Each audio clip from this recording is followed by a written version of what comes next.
Previously, in Mahabharata, Shalya, the king of Madra, was tricked into fighting for the Kauravas by the lavish welcome of Duryodhana.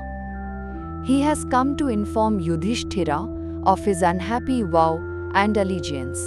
To console the distressed king, Shalya begins recounting the ancient Puranas, starting with the tale of Indra and Vritrasura. Shalya told of Tvashtha Prajapati, a Prajapati who bore great hatred for Indra. To spite the Devatas king, Tvashtha created his son, Trishira, three-headed, who was immensely radiant and studied the Vedas. Trishira's severe tapasya threatened Indra's celestial throne. Indra instructed the beautiful Apsaras to seduce Trishira and distract him from his severe penance.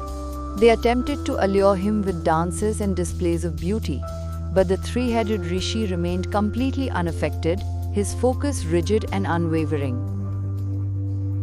Seeing the failure of the Apsaras, Indra decided to strike first, hurling his divine weapon, the Vajra, and slaying Trishira. Though slain, Trishira's energy persisted. Indra then commanded a woodcutter to sever the heads, from which birds emerged. Indra was then freed from the fever of worry. Tvashtha Prajapati was consumed by burning rage upon learning of his son's murder.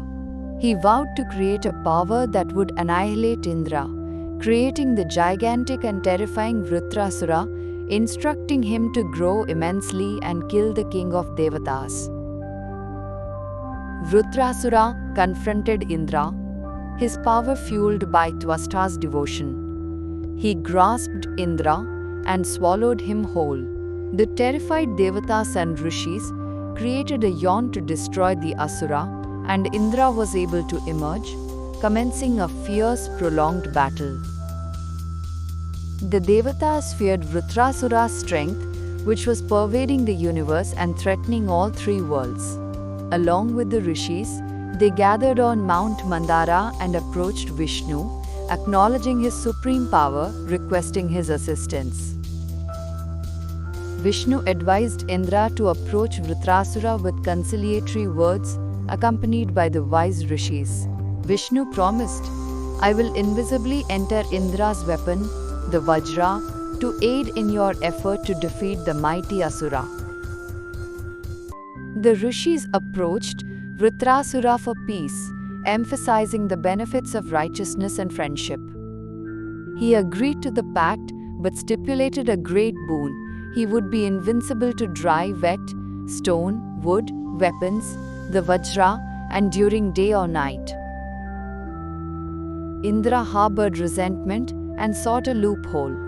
Observing Vritrasura on the shores of the ocean during a terrible twilight muhurta, he found it sea foam.